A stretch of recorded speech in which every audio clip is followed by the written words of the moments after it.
For those of you who were able to be in the session earlier, you already know LaQuinta Alexander. She is a senior at FAMU.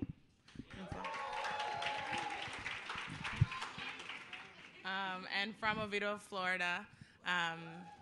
And she is going to lead us through the next 45 minutes together. For some protocol, we're going to do the panel. There is time for Q&A, so be jotting questions if you have them for these wonderful students up here, and then we'll come around to raise them at the end. Hello, you guys. How are y'all doing? Awesome. Well, we're going to go ahead and get started because of time. I'm going to go ahead and allow you guys to introduce yourselves. We'll start at the far end.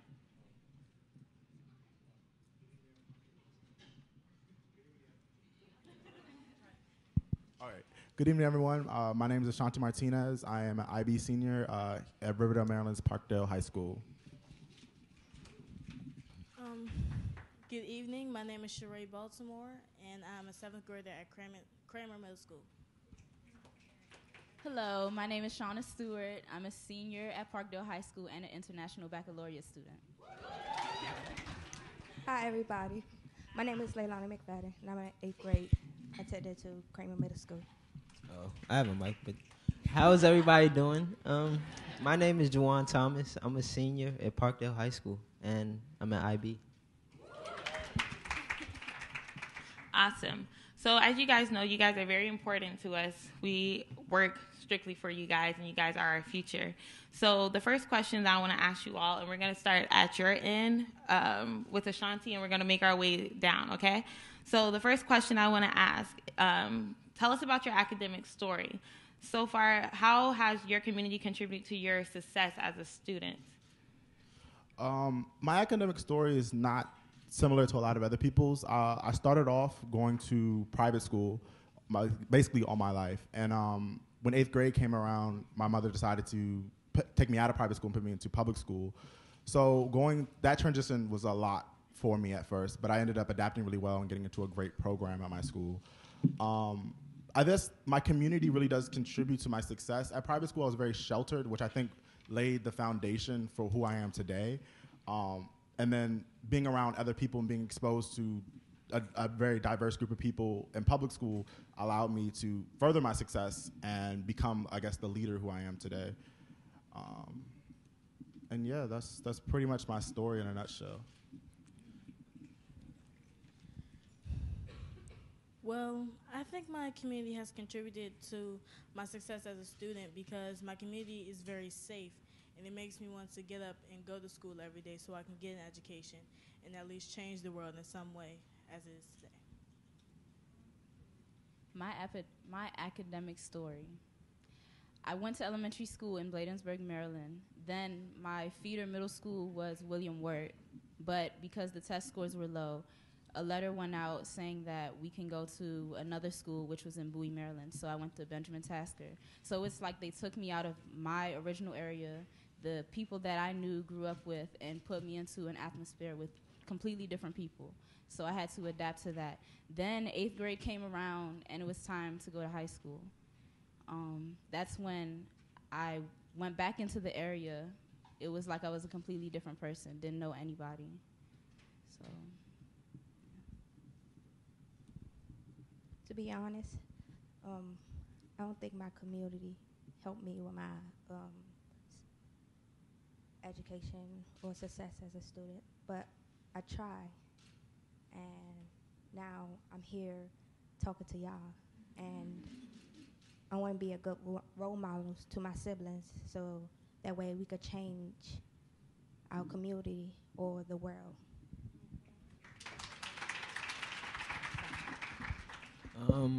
My story, I went to, for kindergarten, I went to a public school. And then first grade, I started private school. And I went to one private school from 1st to 3rd grade. And my mom, she took me out of there because I was a bad little kid, And so I was getting in a lot of trouble and stuff. But I think when I went to the next private school, I don't know, it was just different. And my attitude changed. And then I was there from 4th to 8th grade. Then when I got to high school, I went back to public school, but I was kind of comfortable with it because like most of my friends were public school students. Awesome. Okay, so we're going to go ahead and move on to the second question. My second question is, when you think about continuing your success as a student and as a leader, what will that success look like in a year, 2 years, 5 years, 10 years? You choose. Whichever timeline you want to choose. Okay. My situation, I didn't really start thinking about my future until recently because I'm a senior and everything's getting really scary. So I can only answer right now for 1 year. I see myself within the next year going to the college of my choice, hopefully. I see myself applying myself in school because as much as I know I am smart and I can do the work, I'm just very complacent and I'm lazy. So I tend to do just enough. And I think in college, especially being financially responsible for myself, I feel like I'll be much more motivated to do better and strive for better. So that's where I see myself in a year, striving for better. Well, because I'm in 7th grade, I think I'll go about a year. I'll be in 8th grade applying for many different high schools just to make sure that I at least get a place in at least one, and trying to figure out where I'll go from there, see where I can attend, start looking for colleges I can attend to just so I have an early start, know what I'm going to do, know where I'm going, so I'm not lost when it first comes to be. In a year, I see myself entering college. I'll be going to Stevenson University, majoring in business administration. That's where I see myself. In 1 year, since I'm in the 8th grade, I'll be applying to high school. I think hopefully, I might go to Duke Ellington. And then by then, I might make my mommy proud. So I hope I have a good lead to show my brothers and sisters that it is a good road to go there. In a year, I want to be in college. I have some colleges I'm looking at. Like, I either want to be in New York City or VSU, I guess. And in 3 years, I'll be graduating college. So I want to be in a position where I can be in a career that I want to be in, not just something that I'm doing to make money, something that I love. In 10 years, I want to have my own business, hopefully like a recording studio or something. That's awesome. I'm going to let you guys know I'm a college student now. You don't get out of those habits of being complacent or just being lazy. Trust me. Just know how to prioritize. That's all you got to know. But, okay, so my other question for you all is, when you think about Black leadership, what do you envision?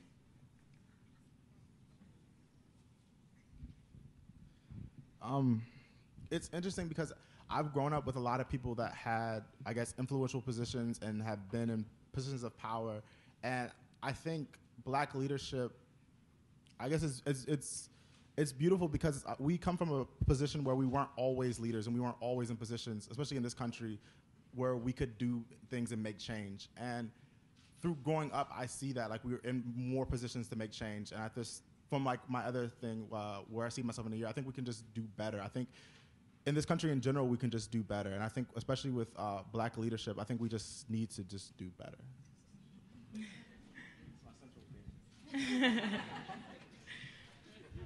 Well, when I think of Black leadership, I think of Barack Obama and Dr. Martin Luther King, because they made a great change in our country and they make us think about what we should do in our actions towards comments that people make about us. When I think of Black leadership, I just think of somebody strong. When I think about Black leadership, I also think about Dr. Martin Luther King and Obama, how they are today and what they are today. I think that Black leadership is determined. When I think of black leadership, like I envision a person who's they're strong and they're assertive. They're able to tell black people like what they're doing wrong. Because I think a lot of people are afraid to do that, and I think we need somebody that can do that. And someone who's also understanding and relatable. Okay, I have another question for you all. It's two. The first part of the question is, what is power to you all? And my second question to you all, do you guys feel like you are black leaders in you all, as a youth and as children, from being viewed from us as students? Do you guys feel like you guys are black leaders? And the second question was, what is power to you? Power to me is being able to decide you want something done and then be able to actually get it done. Being able to make your own choices and be able to set your own course. I think that to me is power. As when you ask the question about whether or not we're black leaders, are you talking about like black as an youth? individual? As an individual? As an individual. Oh, I definitely see myself as a leader. Being that I was class president my 10th grade year, I'm also a delegate within our PGRAS student council system, which is basically the student council for the whole county. And I'm also part of our student government at my school. I've always been a natural born leader. I've always been someone to just get what I want and make it happen. That's just who I personally am. I don't know. I've always seen myself as that type of person. I've always been the one to take the lead in like group projects and just anything in life. I'm always just been a very assertive type of person. So yes, I see myself as a leader. Well, when I think of power, I think of someone that comes from something so bad and makes something of it. Like coming from shelters, moving from home to home, not really having a stable home for long periods of time, but then comes up to be doctors, lawyers, teachers, like anything they want to be. And I do think of myself as a black activist because I have many brothers and sisters, and I look up to my older brother who is in college right now, and I try to be mostly like him in my own path. And I try to make my little brothers and sisters very powerful because sometimes they get a little lazy with the little homework they get. I try to push them more to do all of their homework and get it done when they get it.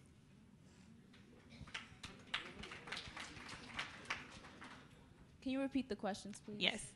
The first question was, what is power to you? And the second question, do you feel that you're a black leader? If so, how?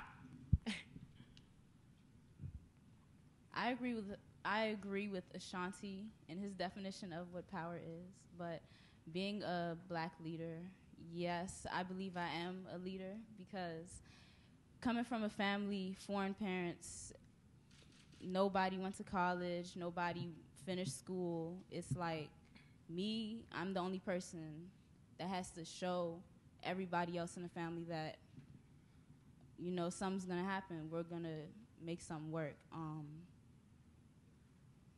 guess.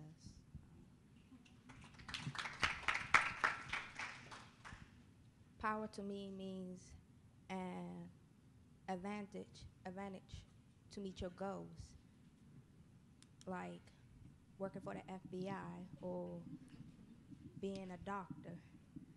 And I think I'm a leader to my family and to my school and maybe my community.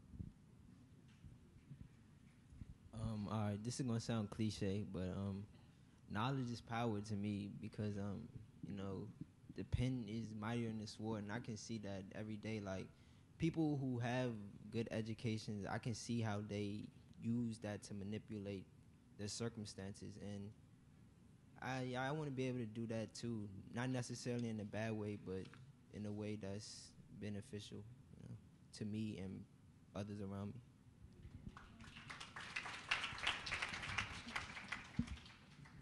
Okay, this is our last question.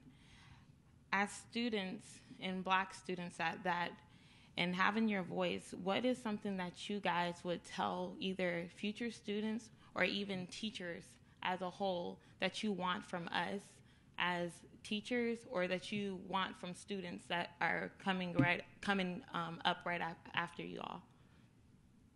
What is some advice that you will give them, or things that you want to change? That's a really good question. I honestly don't know. I guess one thing that I can ask my teachers is just for a better understanding, to be more available. I don't think I've really had teachers that were really there for me necessarily. And for people that are coming up under me, I would just say do your best and don't take anything for granted. I think that's the main thing that I can say. Just strive for better and just always go after yours. That's all I can really say. Well, to like teachers, I really think that they should not pay attention to themselves. Like when they come to school, they should really start teaching. They really shouldn't bring personal problems into the classroom.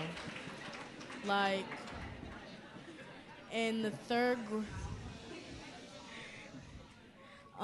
in the 5th grade, I had a teacher that like really went through a lot and brought it out on the kids. And by the end of the year, I think we really didn't learn that much. We probably learned about 4 or 5 things, and we went through a whole school year. And to children coming under us, I really want them to work harder, do what they need to do, get it done. If you're failing, study more. Do what you have to do to become someone in the world and not a nobody. Advice for the teachers: be more patient. We're all human. We're all trying to, we're all trying to meet the same goal. You're trying to teach, we're trying to learn. Be more patient with us. Just as you have issues, you have things going on with you, you may have another job. We have other homework. We have other priorities at home. Be more patient, and we'll cope with each other. For students, keep trying. Strive for excellence. Don't give up. The work will get hard, but this is just the beginning, and this is just a prep. It's a prep for the future. I would like to say to everybody, students, teachers, parents, everyone, that do not give up, because there's another way to reach your goals. And no matter how many times you fail, there's always another way.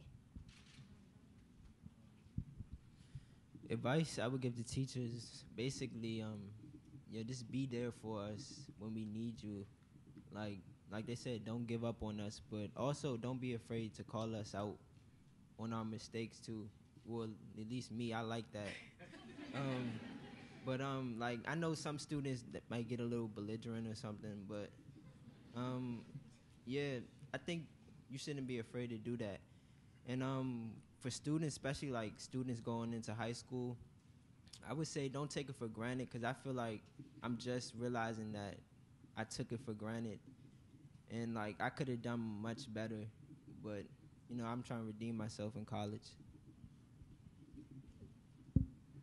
Thank you. You guys' answers were great. Also, very, very great. Actually, they helped me. Actually, so I know how to be a better student. We are going to open the floor for questions from the teachers. So if you guys have any questions that you would like to ask myself or even the students on the panel, I'm going to come around with the microphone.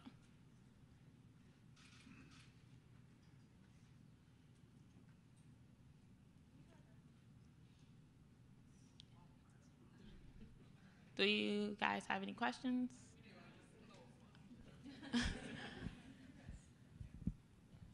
Hi. My question to you is, from your definition, what do you view as the purpose of education?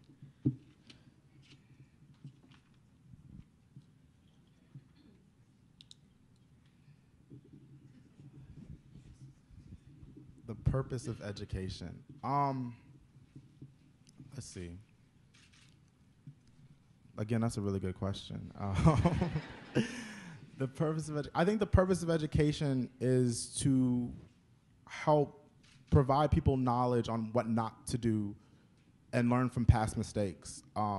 Like some people say, history repeats itself. I think the purpose of education is to provide people with the knowledge to make the world a better place and make your situation better and be able to do more for yourself. I think the purpose of education is to really, how can I phrase this? I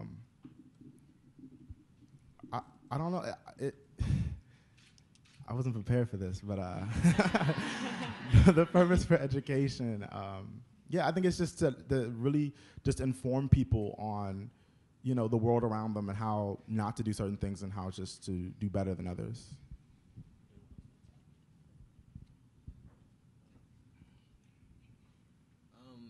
To me, the purpose of education is to give everyone equal opportunities to be how I want to word this, to be productive in society, you know, and I think that's the problem now. Like, everyone doesn't have equal opportunities, and I would like to see that change.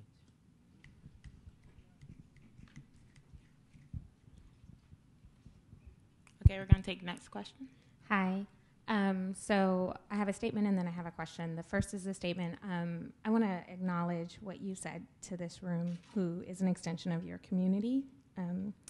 I apologize that you haven't felt supported by your community. And I think that I take that personally, and that's as a Black person, as a Black leader, I want to apologize on behalf of your community for that not being your truth up until this point. To address that, though, I would like to know what you think that support looks like. So how can we as your community better support you as you work toward your educational goals?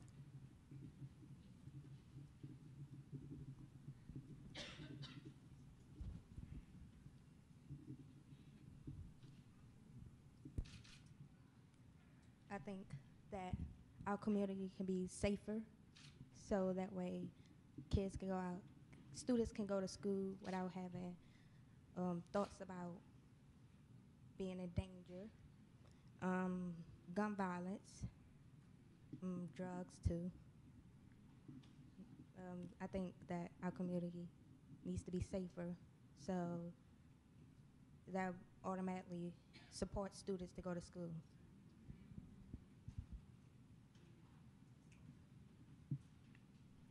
Anybody else want to answer that question? No? Yes, go ahead. What advice would you have for new teachers who want to do a better job building relationships with your parents and guardians and people at home? What advice would you give to new teachers trying to do that?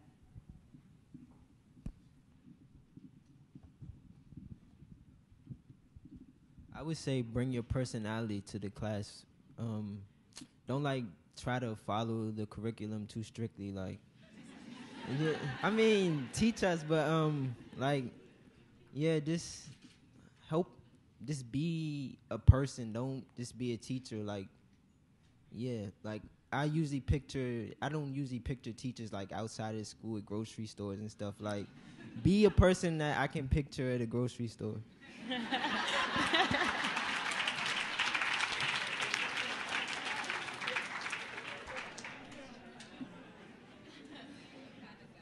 Are there any more questions on the panel, the panelists? No? Are there any more questions out here? Yes. It's live, okay. Hi.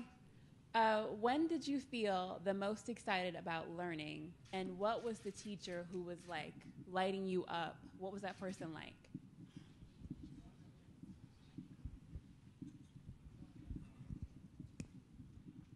I didn't really get excited for learning until high school. In the class I remember was my Theory of Knowledge class with my teacher, Miss Swift. Shout out IB. And when we started talking about people's perceptions and how people's values, customs, and beliefs really go into play with the decisions that they make and how things are shaped and how biases, it really sparked the interest in me and really it helped me see the world differently, and I started questioning things, and that really, I guess, helped me understand a lot more of why the world is the way it is today.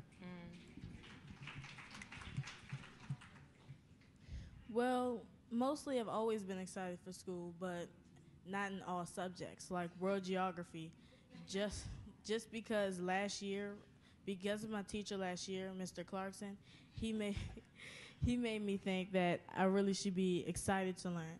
Like if we got a question right, he would motivate us to get more right, and he he did more hands-on activities. He was more involved in our daily lives. He wasn't too strict. He really wasn't that strict, and he wanted to have fun with learning. And because his father was so strict, he wanted to get out of the strict zone and wanted to be actually a teacher and a friend.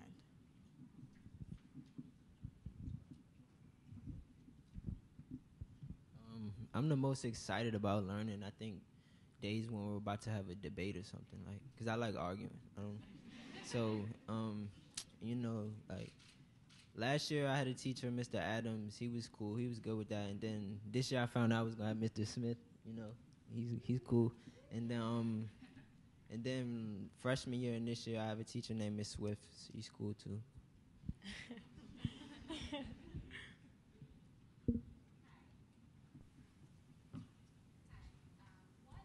Opportunities would you say are necessary for you to achieve success in addition to your instruction, specifically for your community?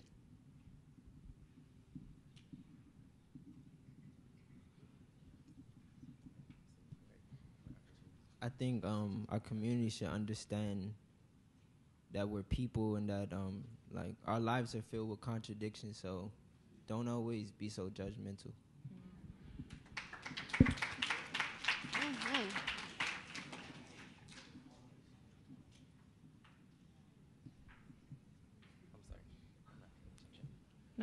No more answers? Oh, I'm sorry. Yes, go ahead. You guys hear me? Okay, good. So you guys have given some really great advice to teachers, but I want to know if you could make the perfect teacher, personality, the way that they teach, etc., what would that teacher be like?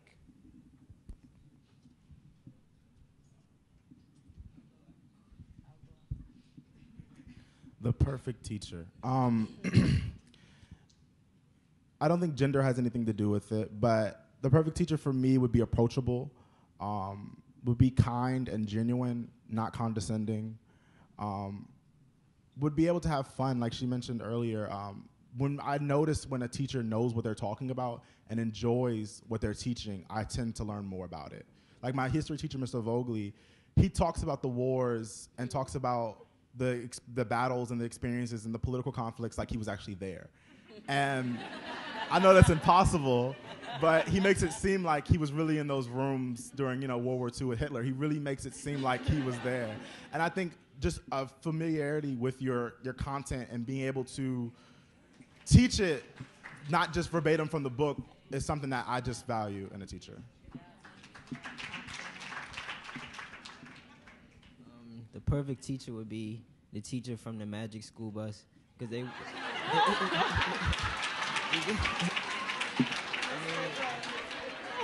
and the reason why is because they went on field trips like every day.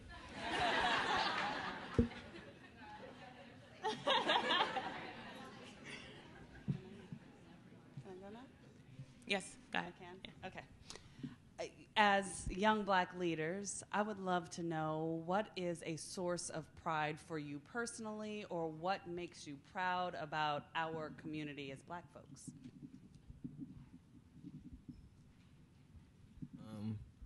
I'm proud. I feel like we're resilient. Like, we went through a lot of things throughout our whole history, and I feel like even though we have some faults, we do a good job of bouncing back from them.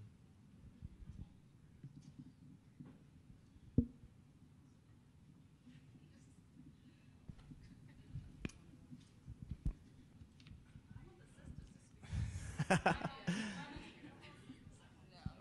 All right. What makes me proud of our community is being able, or just makes me proud in general of black people or just black leaders, is being able to see my mom wake up every day and be able to do the job that she wanted to do, that she went to school for, and that she's happy with doing. And being able to know that even if you're not in that same situation, that you can actually go there and you actually can strive to be in that situation. So I think being able to set your own course and basically make your own destiny, I think, in a sense, is what makes me proud, is that we do, even though the opportunities are not all there the same and equal, we can just work a little bit harder and then make it that way. So we really have control of our own destiny. I think that's what makes me really proud. Come on, sisters. So, no, go ahead. Okay. So first of all, if you all can't tell, we are very proud of you. We want you to. We want you all to keep up the good work. Keep doing that homework. Keep being a great role model for your siblings and the other people in your school and your community. And we've been asking all of these questions about how we can be better for you, because we are, because you are. But I want to flip the tables a little bit and flip this question a little bit. A lot of you guys talked about changing your community or changing the world. So I want to know, what is the one thing that if you could, you would change in your community or change in the world? And then I want to know what you're going to do about it. And I want to hear from some of the young ladies.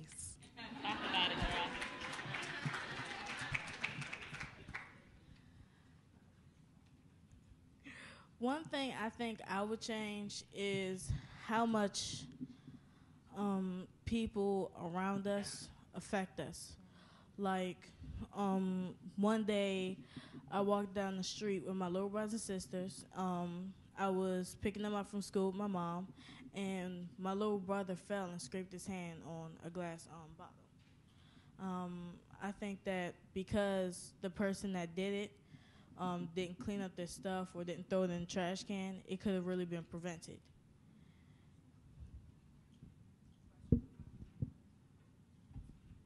Can you repeat the question, please? I said, what's one thing you would change about your community or the world, and then what do you plan to do about it as leaders?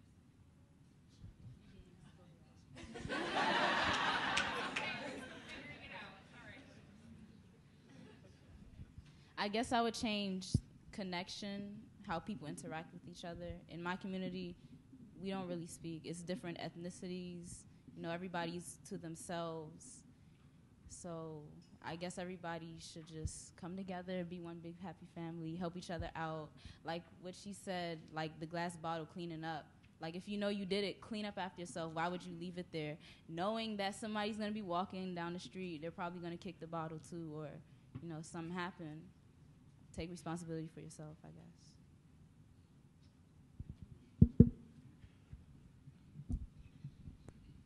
I have several things I'm very passionate about that are global issues. But I think one of the ones that I'm most passionate about is disparities in wealth.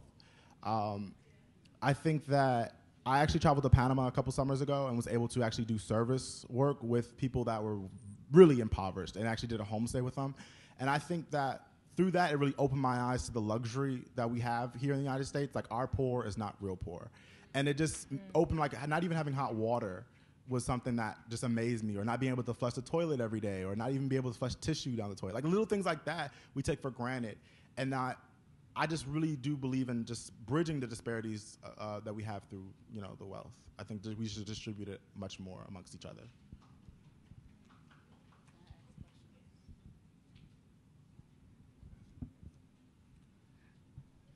Go ahead. Hi, you guys. This question is specifically for my young dreadhead brother over here on the end, but I would love for you all to chime in based on your own experiences. But when you were telling your story, your education story, you made a comment that when you transitioned to a different private school that things were different, and that difference made a difference in how you acted and how you succeeded in that school. So can you tell me a little bit more about what was different between the first school you went to and this new school, and how that changed how you performed?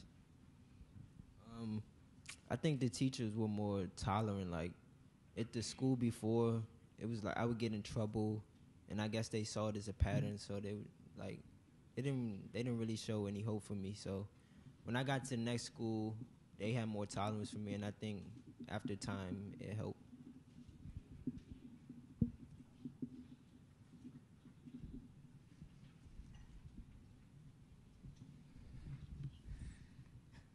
I'm curious for any of you guys, what about the images in the media or things that you just hear in your community that you know aren't true about you or your classmates that you want us to know?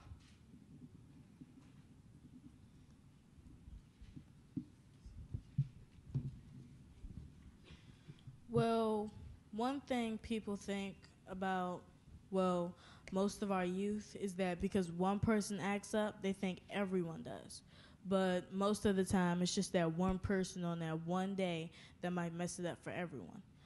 Most people that I know are striving to work hard, but it's always someone that messes it up and has to push them back from what they're trying to do in school.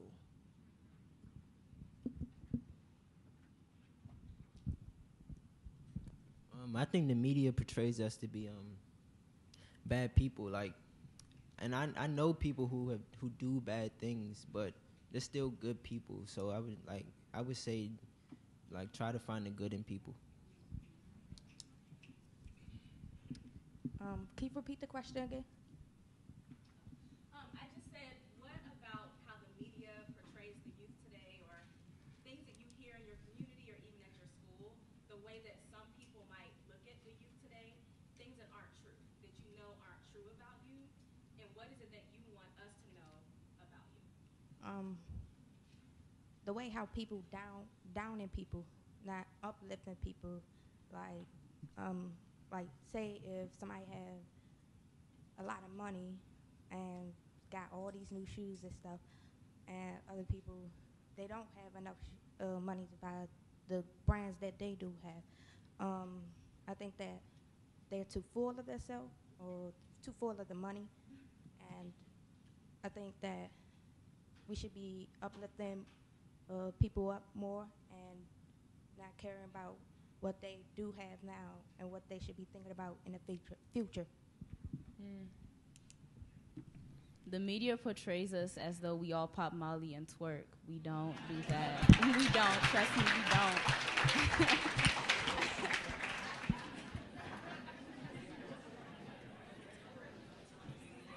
All right. Okay, we have 2 more questions. Go ahead. All right. Well, thank y'all for coming. We really, really appreciate it. Did we feed y'all? Did y'all get some food?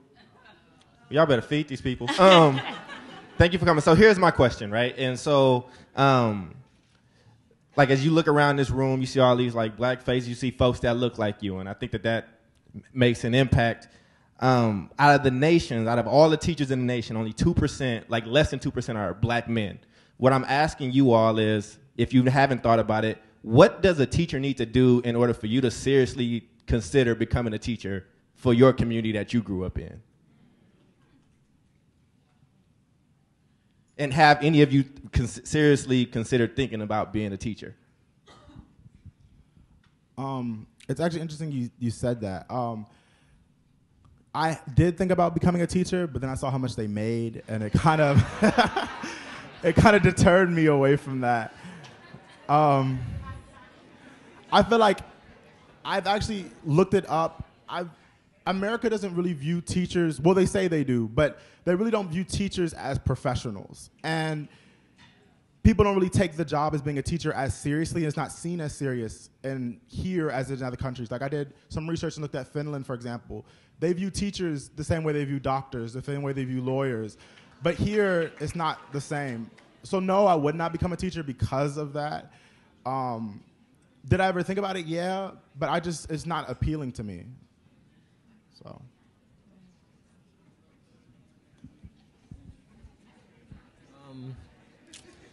I've thought about becoming a teacher. Right now, it's sort of like a backup plan, but it's something that's possible. But to go back to the last question about the media, I go to Georgetown sometimes, you know.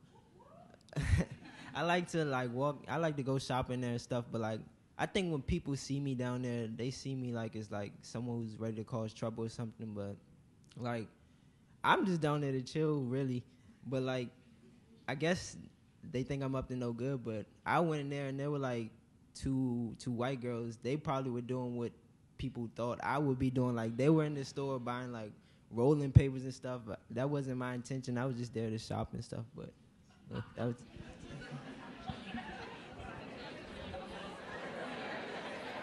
I mean, that was random, but I was just.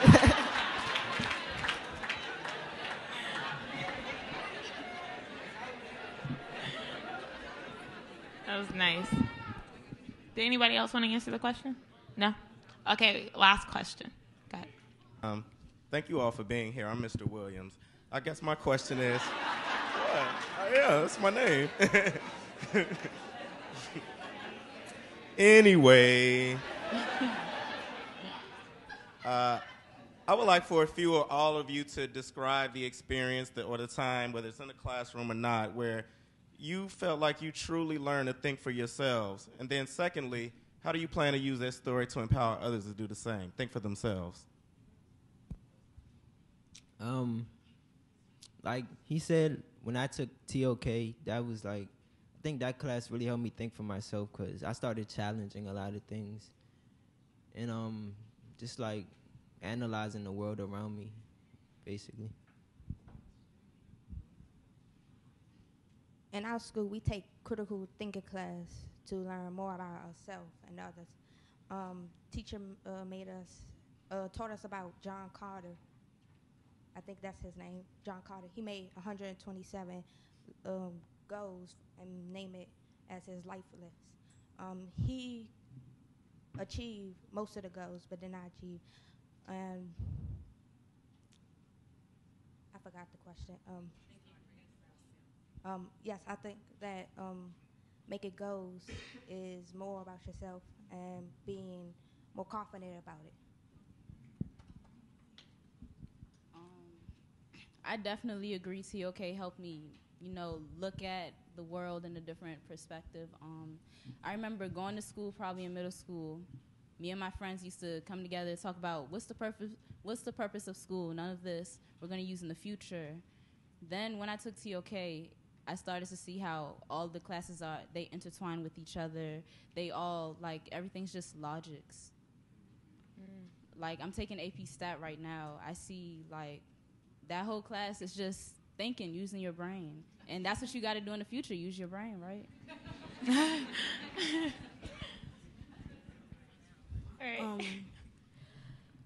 One thing a teacher told me is good things happen to those who wait.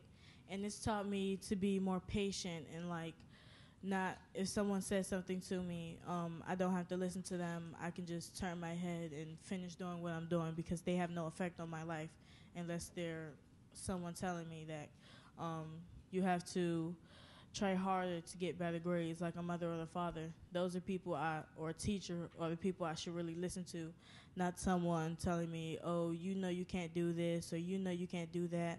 I really shouldn't listen to them. I think Juwan and Shanike can attest to this. Ever since my trip back from Panama, I use that for a lot of different things. I think I learned a lot about myself in those 3 weeks. One of the main things I learned about myself is that I need to be, like you said, a lot more patient. I think in the Caribbean alone, or just that area alone, like in Central America, people take things a lot slower. And one of the things that I just truly just bring to my daily life is just to sit back and enjoy life and take things in the moment, and not every time just, everyone's always so busy, and just being able to really value the time that we do have. I think I read an article once, we have a limited amount of heartbeats, and it's like, how do you want to use them? So it's just, for me, that's what I do whenever I feel stressed or whenever I feel overwhelmed. I just sit back and say, how do I want to use these heartbeats? So.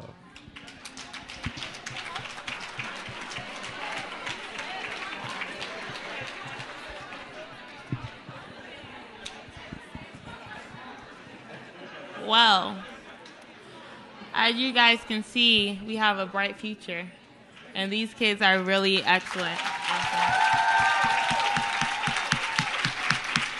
Thank you guys so much.